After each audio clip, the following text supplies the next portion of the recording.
Welcome, everyone, to the Ruby Show. I'm here tonight at 7 o'clock, 7 at 7, with my dear friend Kelly Wallace of Wallace Integrated Health.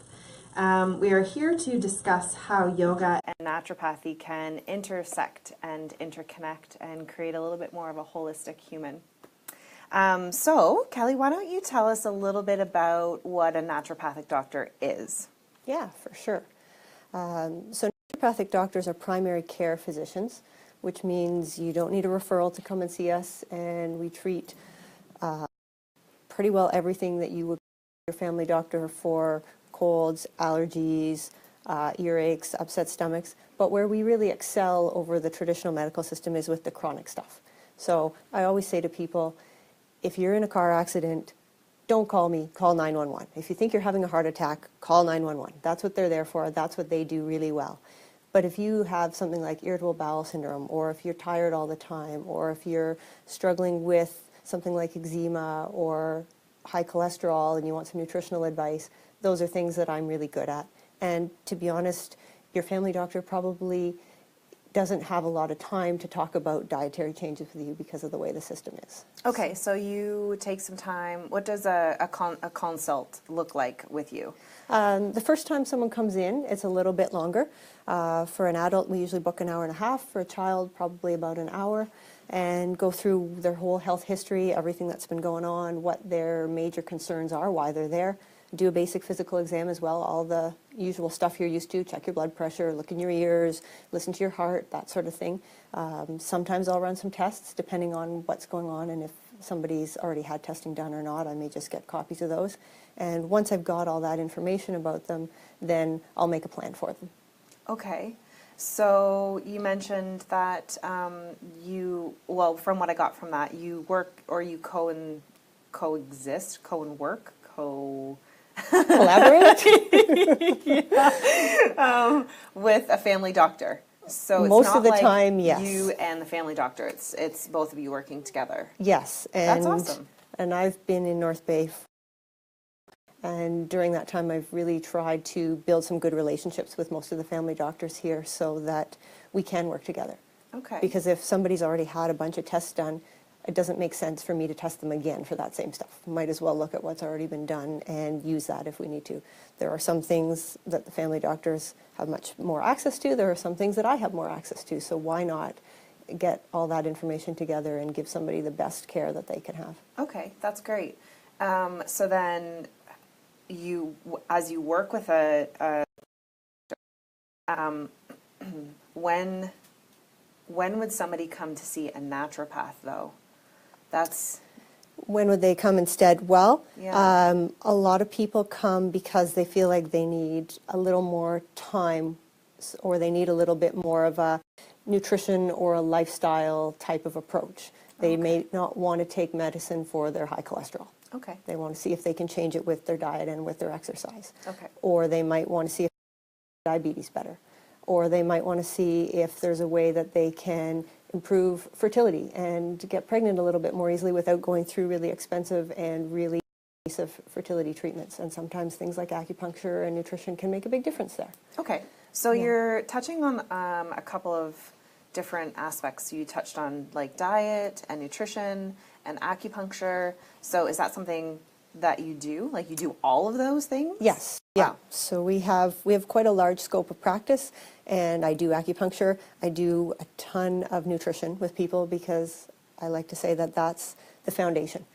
You know, most of us drive cars out there. If you don't put gas in your car, it doesn't run. If you don't put fuel in your body, it doesn't run either. If you put bad gas in your car, it doesn't run well. If you put bad food in your body, it doesn't work very well either. Okay.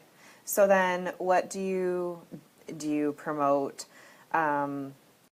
No meat? Do you promote vegetarian? Do you promote vegan? Do you promote gluten-free? Like, how does all that work? That is very individual, to be honest. You know, the diet that's ideal for me is probably different than what is ideal for you, and is probably different than what's ideal for everyone who's out there listening tonight, because we have different genetics, we have different lifestyles, we do different types of exercise, we might be on different medications. There are definite basics that are applicable to everybody that we follow. You know, we all need to eat. we all need to drink water. We all need certain vitamins and minerals. But within that, I try to work with my patients and get to know them well enough to know what they need. Okay, that's really cool. So I want to talk a little bit about how yoga and naturopathy Yes. can work together, because I've been seeing you for 10 years, I would say. I would say Probably close maybe to about that, that. yeah. And I've come in for a wide range of things as well. So I've come to you for things like detoxing, right? So detox health. I've come to you for things like acne. I've come to you for things like low iron, so like tired, lethargic feeling, and that was all as I was developing a yoga practice.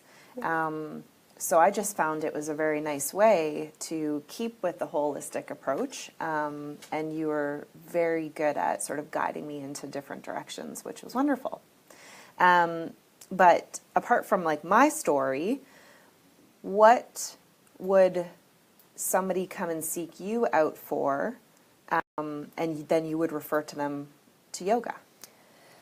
Lots of reasons, but probably some of the top ones are musculoskeletal complaints where they're tense and they sit at a computer all the time and they've got neck and shoulder pain or any sort of issue, and they need to not only exercise, but they need the stretching and the gentleness that yoga provides. That's probably one of the big ones.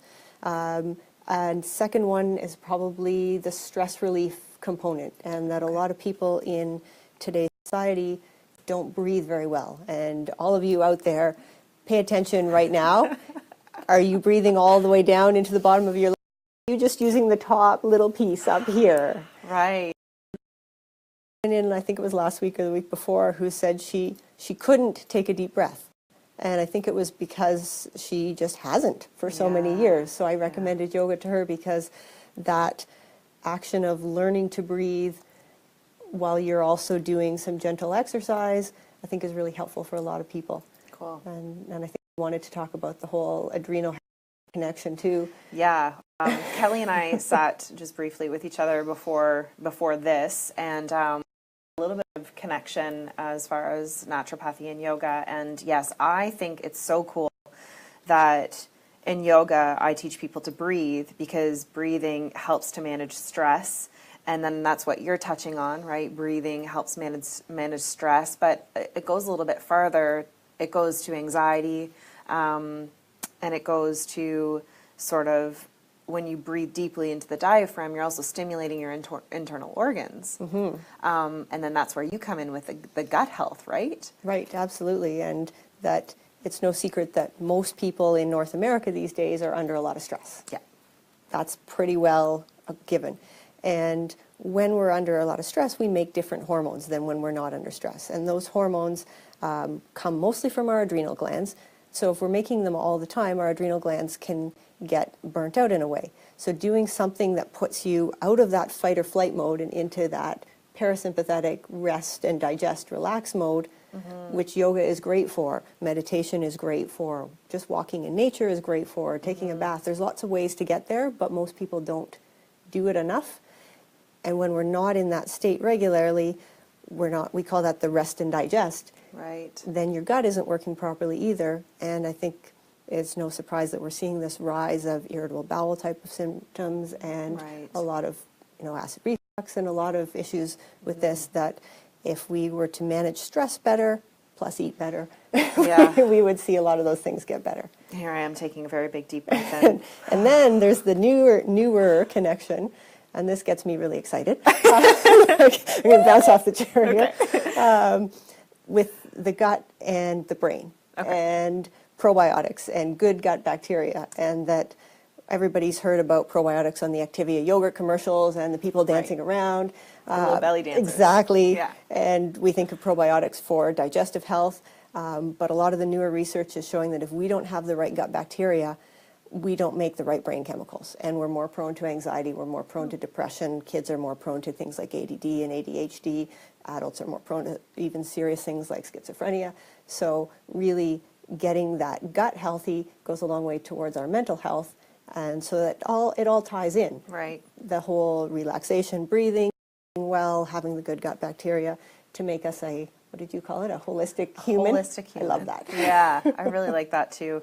And I really like how you keep referring to yoga as gentle and these sort of like gentle movements and relaxing type of breathing exercises, because I find that sometimes people think that yoga is like really hardcore, or they see these photos out there on Instagram or Facebook or whatever they're following, and it's people in these like contorted postures and everything. And I really try with my own students, particularly like the age category that I teach, it is 50 years old, and they have sat at a desk for a really long time, and it is just about sort of creating movement in the body, teaching them how to breathe properly.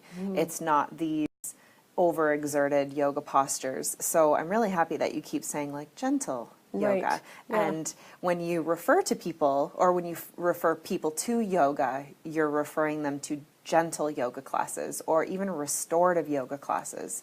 I think the word restore means that as a holistic or a whole body restoration. And then it comes back into that gut health and the adrenal health, and not being in that revved up state the Right. entire time that you're basically awake. Yeah, yeah. And I mean, you know a lot more about yoga than I do, and I'm sure there are extreme forms of yoga out there, but most people don't need that. Yeah, yeah. We just kinda Especially need if they're to move. beginners. Yeah, yeah. Just the way someone, and you're right, it's interesting with yoga that people tend to have that perception, because no one would think they're going to take up jogging and they're going to do a marathon the next day. Yeah. There would have to be a lot of training and a lot of building up to it, and Yeah. yoga would be the same way, I imagine. Yeah, yeah. Think about it. But that perception, you're right, is out there.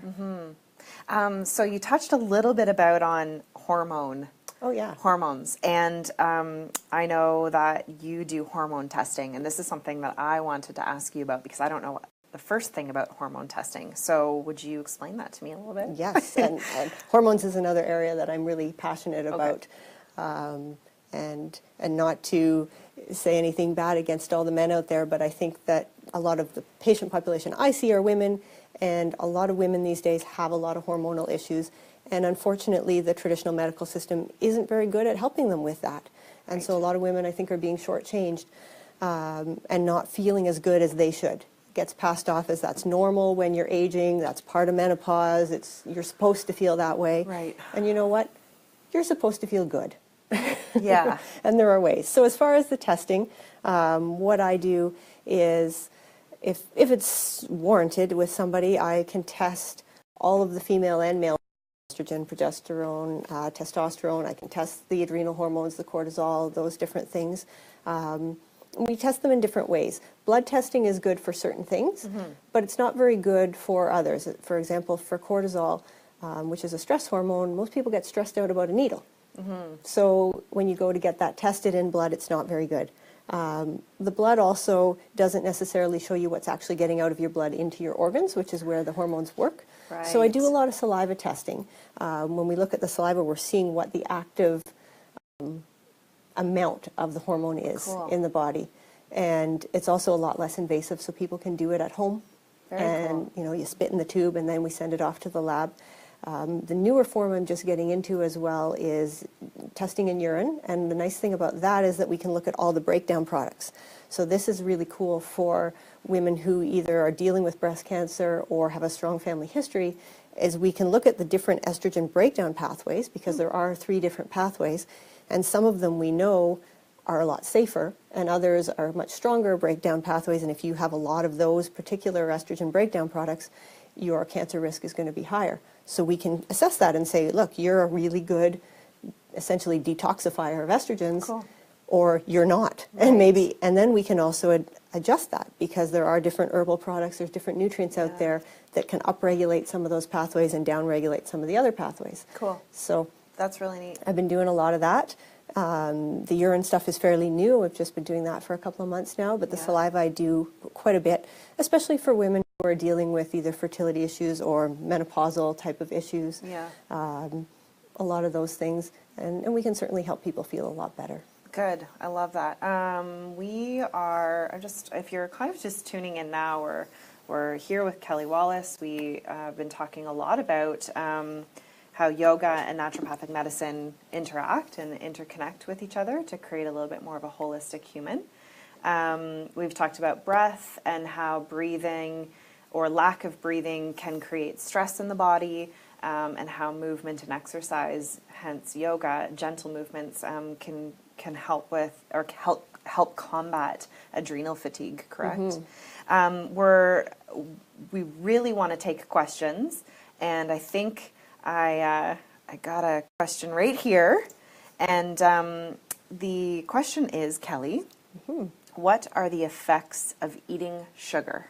Oh. That's a great question. That is a great question, Wow. actually. Okay. And we talked a little bit there about nutrition and about nutrition being very individualized, Yeah. but there being some big global truths. And Yeah. one of those is that sugar is really not good for any of us, especially in excess. So some of the simple things, when you eat sugar and your blood sugar goes up, your body doesn't like that. Your body likes levels of all things in your blood, sugar, water, salts, acid, to be at a fairly constant in order to maintain your health. So when you have too much sugar in your blood, it has to be put away somewhere. So your body makes insulin. And insulin is the little carrier that takes the sugar out of your blood and puts it in your muscles, puts it in your brain, puts it in your liver, all of those things. Yeah. If you are constantly eating sugar and have a lot of sugar in your blood, you're going to be constantly making a lot of insulin.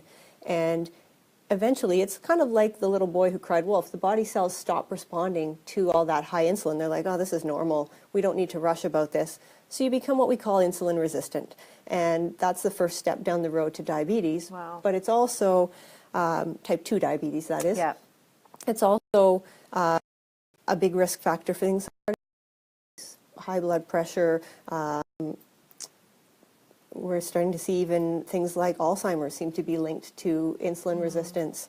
So that's the one big piece. All Right. sorts of chronic diseases, inflammation as well. Yeah. When you're insulin resistant, you tend to have a lot more inflammation. So there'll be things like arthritis. There'll be different muscle strains and sore things. And as well, sugar suppresses the immune system. So after you have something high in sugar, if you were then to go out on the bus and there's a bunch of people with coughs and colds, you're going to be more likely to pick that up because your own immune cells are going to be suppressed Wow. at that point. Yeah.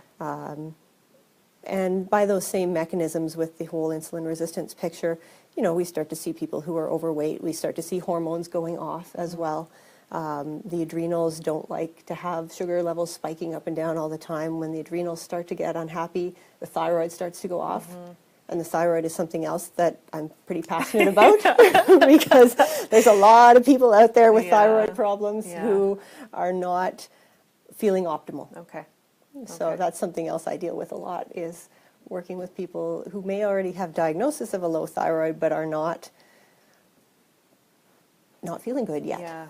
Yeah. Okay. So So Sugar, bad. No If sugar. you have to have a tiny bit of sugar, don't do it on an empty stomach. Okay. Combine your sugar with a full meal, Yeah. protein, fat, vegetables. That helps balance the effects a little. Yeah. And definitely keep your sugar intake low. Yeah, and it's all about balance too, right? It is all about balance. You know, I indulge in the dark chocolate every once in a while, but And so do I. yeah. Yeah. Okay, so I think we have another question. Ashton Hughes asks, "What's your thoughts on the pill?" And I'm assuming she means the birth control pill. I will assume that as well. Okay. The birth control pill, as with any medication, has lots of pros and cons. I mean, certainly it's been wonderful for women to be able to have control over their fertility and over their bodies.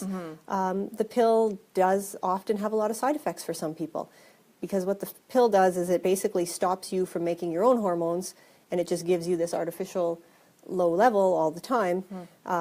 So for some people, if their levels have been swinging wildly before, they actually feel a lot better on it. Right. For other people, they'll get a lot of side effects.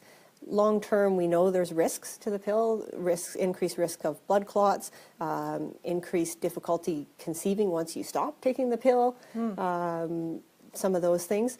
But it's really an individual decision, and so I do work with some women who are trying to figure out what to do with that. I mean, the downside is there's no real natural alternative that works as well as the pill. Yeah, absolutely. So it's out there. Yeah. But certainly if somebody wants another alternative, they exist. They just take a lot more work. Cool.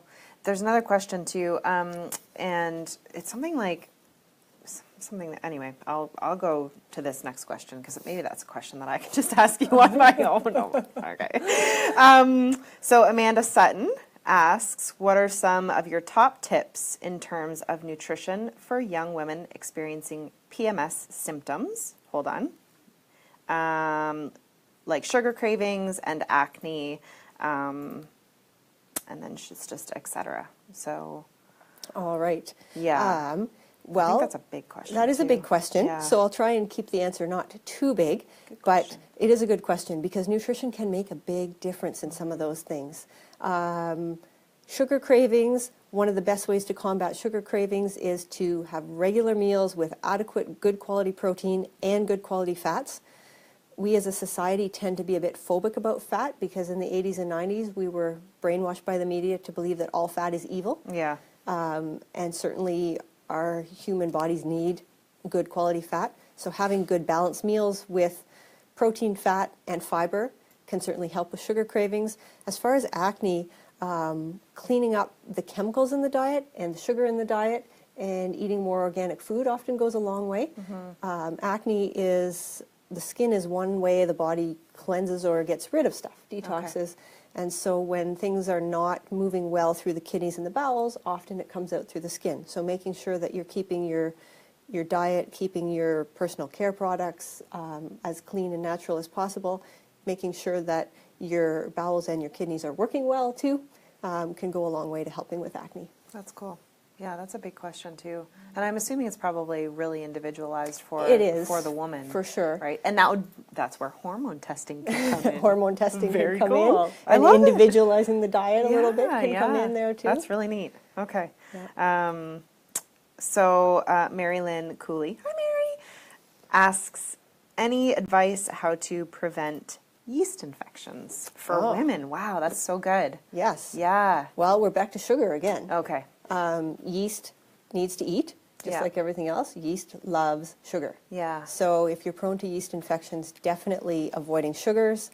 And the other big thing is probiotics and gut health. So wonderful. The reason that most women get yeast infections after antibiotics, that's the most common reason people get yeast infections, is that antibiotics kill bacteria. That's what they do. So if you have a tooth infection or you have an ear infection or you have pneumonia, you're given an antibiotic to kill that bad bacteria.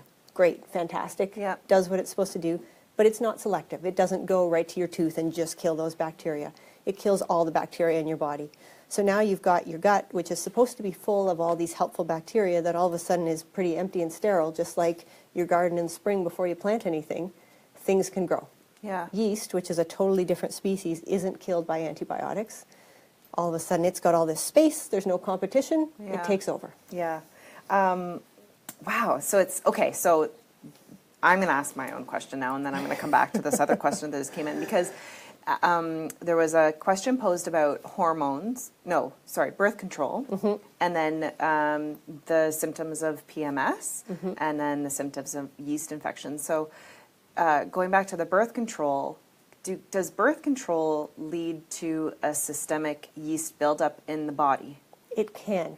So when I was talking about the good bacteria in the body being killed by antibiotics, antibiotics are the most common drug that kills the good bacteria in the body, in the gut, in the vaginal area, on the skin, everywhere. But they're not the only ones. Birth control pills also alter our good bacteria. Steroids, so things like prednisone also do that. Acid blocking drugs do it too. So things like Prevacid and Nexium and those. Though they don't do it as much as the antibiotics, but they do. Yeah. So certainly birth control pills can lead to yeast problems. The other thing with hormones and yeast problems is that the vaginal area likes to be a certain acidity.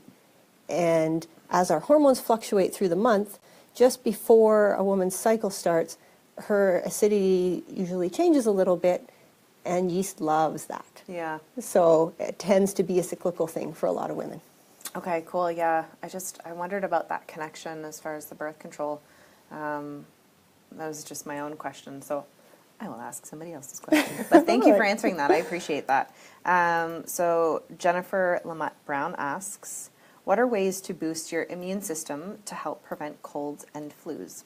Oh, well, we seem to have a theme here, but definitely avoiding sugar is a really good one. No sugar! No sugar. Lots of fruits and vegetables of different colors. The more different phytonutrients we have, which is a fancy word for plant chemicals, our immune systems need all of those. So vitamin A, which is in orange, fruits and vegetables like squash and carrots, is really important for the immune system. Vitamin D is also important. It's harder to get in fruits and vegetables. It's hard to get living in North Bay in the wintertime, so I often recommend a vitamin D supplement to people to help prevent colds and flus. Vitamin C, though, is also found in a lot of different fruits and vegetables, so having a lot of those different colors. Getting enough sleep is also really important for the immune system. And most adults, even though some think they don't, most adults need between 7 and 9 hours a night. Wow. Okay. And getting adequate exercise, but not overdoing it again. So after a really extreme exercise, your immune system is actually depleted for a little while you recover. After moderate exercise, it's boosted up. Right. So finding that balance too. Yeah, okay. Wow, these are great questions. Yeah, we have a good audience out there. Nice. Thanks, everyone. Kelly Sarlo says, Kelly, your hair looks fabulous, and I could listen to you lecture all day. Well, thanks, Kelly. Wow. And Amanda Sutton is asking another question. She's asking, what are your thoughts on the connection between probiotics and mental health? Oh, well, we sort of touched on that earlier, but I think it's a fascinating area of research, and that probably one of the most important things I do when people come in these days who are wanting some help with anxiety and depression is I look at their gut health. I make sure that they're either taking probiotics or eating real good fermented foods, that they're eating foods with different prebiotic fibers. So prebiotics are basically food for the probiotics. And most people don't need to do extra prebiotics as long as they're doing a good variety of different fruits and vegetables in their diets. But yes, I think that probiotics and mental health are an emerging field, and we're just going to see more and more of that. Wow, yeah, it'll be big too, I'm sure. There's a lot of doctors out there now, a lot of research doctors who are getting into this field. But yeah, if any of you follow Dr. Campbell McBride out of the UK, who's written the GAP stuff for kids with ADD and autism, she's a big proponent of probiotics and fermented foods. And there's Dr. Perlmutter, who's a neurologist in Florida, who's wrote a book called The Grain Brain, and he looks a lot at gut health and the mental health connection. Maybe what I'll do after this show is done is I'll take those names and everything and put that out on Facebook for people who didn't quite catch that. Yeah. Digestive enzymes. What are your thoughts on that? Or I love digestive enzymes. Digestive enzymes can be great. Okay. Not everyone needs them, Okay. but they certainly, if you do need them, they can be great. So what they are, our body does make these things called enzymes that help us digest our food. So the name's pretty obvious. Yeah. Usually made mostly in our pancreas, a little bit in our liver and our stomach. Some people don't make enough of their own, especially if they haven't had a good diet over the years. Sometimes it's genetics, if they just don't have good genetics. Sometimes their body may not like a certain food, but they don't realize it yet. Or sometimes if they're on some of the acid-blocking medications for long-term, some of those things like the Prevacid and the Pantaloc and the Nexium. And so some of those people then need some help getting some extra digestive enzymes in to digest the food. If you don't have enough digestive enzymes, often you feel like food sits in your stomach after a meal. You feel heavy, you feel bloated, things don't move through very well. Sometimes there's some cramping or some pain. So enzymes can really help with that. So yeah, I certainly use enzymes quite regularly. Yeah. Probably not quite as much as I use probiotics, but Okay. Thank you. I like digestive enzymes for certain foods that I know I'm going to eat that I really, really love, but I know that breaking it down is really hard. So I will take those digestive enzymes and then eat that raw broccoli that I love so much. Okay. Brandon Beach is asking, what should I expect from my first appointment? Which we touched on. We did touch on, but to give a quick recap, if you're an adult, Brandon, it'll be about an hour and a half. Sometimes it's a little less, but we book that just so that we have enough time. We'll go through your whole health history, lots of questions. What are your concerns that brought you in that day? Do a basic exam, check your blood pressure, look in your eyes, listen to your heart, and then put a plan together and say, let's get you started on this. I usually give people homework where they have some things that they have to go home and do, and we make a plan for a follow-up. It might be as soon as a week, it might be a month. It really depends on what's going on and what I've gotten you started on and how long that's going to take. We might do some testing, we might not, depending again. Cool. Yeah. Yeah.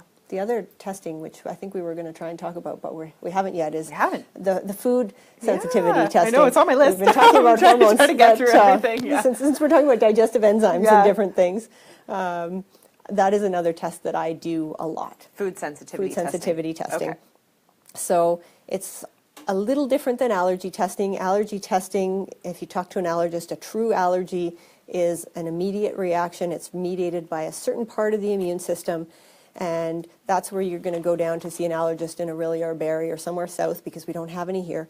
And they do the skin prick testing. Right. And that testing is really great for any sort of immediate reactions. So kids who have peanut allergies, environmental things like pollen and cats and dust, anything that's a quick reaction. Anybody who has a kid with a peanut allergy knows that that happens within seconds. That type of testing on the skin isn't very good for what we call more of a sensitivity reaction or a delayed reaction. Those reactions can take up to 24 hours, and that skin scratch testing just isn't good. So I end up seeing a lot of people who come in who say, you know what, I feel terrible, but I went for allergy testing and I don't have any allergies at all. Yeah. So what this tests is a different branch of the immune system. It's called the IgG branch. And it's this more delayed reaction. And I normally do it for foods because that's most of our IgG lives in our gut. And so that's our main route of exposure. And yeah, I run that test all the time. And I've seen it to be pretty effective. So is it a saliva test? It's a blood test. A blood test. Okay. Yeah. Okay. And it tests, the one I do the most often tests about 120 different foods. Okay. And all the common things, you know, it's wheat and gluten, it's dairy products, it's eggs, it's a bunch of different vegetables, it's a bunch of different fruits, it's nuts and seeds, it's other grains like oats and buckwheat and rice and corn. There's some miscellaneous things like coffee and yeast and sugar and yeah. Can people just come strictly to you for a food sensitivity test without all the other stuff? I generally still do an initial appointment with them because I like to make sure they really need the test. Yeah. You know, they might come in saying they want it, and that's fine. But I might get them in and say, you know what, you really look like you have a thyroid problem and we need to address this, or something like that. So we do the initial consult, and most of the time they end up going for the test anyway, but I just like to make sure that they actually need it. And then we do a follow-up to look at the results. So, yeah. And how long do the results take? For that particular test, it's only about a week. Oh, nice. Yeah. Okay. Do you sit down with people and go over their test with them? Yes, absolutely. Very cool. And the other thing I do is not just that test, but if, say, somebody came in and said, I'm not feeling good, I'm tired all the time, I'm just not myself, and my doctor did a bunch of blood work and everything was normal, I'll usually say, you know what, let's get a copy of that blood work. So we send a request to the family doctor asking them to send it over, and we sit down and we look at it too. Because sometimes some of the ranges, they might not have been flagged as abnormal, but they might be 1 point off. Okay. And, you know, if you come in and your iron is normal because you're at 12, not 11, and normal goes all the way up to 200, Yeah. well, maybe if we got you a bit more iron, you'd feel better. Yeah. Yeah, that's cool. So I do like to look at those and go through them with people myself as well, just because sometimes things are normal, but they're not optimal. Yeah. And there can be a big difference there. Okay. I think we have one more question, and Awesome. our one more question comes from Ed Regan, and he's asking, what are the benefits of fasting? Fasting. That's an interesting question. And to be honest, it's not something I recommend very often for people because I think people need to be well prepared for a fast. Yeah, I'd say so. Certainly, there can be a lot of benefits. You're giving the gut a rest. You're giving that whole insulin, blood sugar piece a rest. But if you're not used to it, it can be pretty harsh. And a lot of people, for the first time especially, if they're still trying to go to work and run the family and do all those things, it's hard. So it can be very beneficial, but it has to be done a little more carefully than, it's easy to say to people, eat more vegetables, and most people aren't going to go wrong eating more vegetables. Yeah. I wouldn't sit here and say to our audience out there who I don't know, go do a fast, because I don't know your health history and I don't know if it's safe for you or not. That's cool. Okay. So I think that might be it. I think we're just going to kind of wrap it up and just checking in. Yeah. So we wanted to just do a couple of things as far as like how to get in touch with you. Okay. How do we get in touch with you, Kelly? Oh, well, the easiest way is you can just call the clinic. Our number is 705-474-2727. Yeah. And that's the easiest. Give us a call. We'll set something up. You can find us on Facebook. To be honest, I'm not always really good at checking the Facebook messages, so you're better to call or to email. And the email address is info@wallacehealth.com. Right. But with email too, I usually check it at the beginning of the day and the end of the day. So if you want something urgent, call. Cool. I'll what I'll do too is I'll post that information as well as the names of the people that you recommended and the studies that you recommended as well. I guess just one more question, and then we can kind of we can kind of wrap it up. So we have a question from Brandon Beach again, asking, is there any preparation before getting the IgG testing done to ensure the most accurate results? That's an excellent question. Wow. Not much preparation. If somebody has been specifically avoiding a food long term, then they may get a false negative because they haven't been exposed to it. So, for example, a lot of people avoid gluten because they think it doesn't sit well with them. And if you've been really strictly avoiding gluten for 3-4 months or more, then to be really accurate, you probably want to introduce that a little bit before the test. Usually a week or two before, a couple of times is sufficient. So I tell people before the test, just eat a varied diet. Yeah. And that's really all you need to do to prepare. You don't need to be fasting the day you go or anything like that. Yeah, because if we're totally not exposed to any foods for a long time, our body can downregulate some of those antibodies. Okay. Just because it doesn't see the need to maintain them. So to make it most accurate, that's what we do. Wow. But other than that, there's no real preparation. It's pretty easy. You just go into the lab and the techs take the blood, and that's that. That's that. And then you look at it, and there you go. Wow, that's great. Well, I really want to say thank you for coming. Yeah. Thank you. It's Are we always a going to do pleasure. our 3 little points? Because I was getting excited about those. Let's do it. All right. Okay, so you can lead. All right. Go. So we came up with 3 little take-home messages of things you can do right now to be what do we call it? A more holistic human? A more holistic human. I'm going to write them down just so All that I right. can post them later for All people right. too. Number 1. Number 1. Number 1's pretty obvious. Yep. See a naturopathic doctor. See.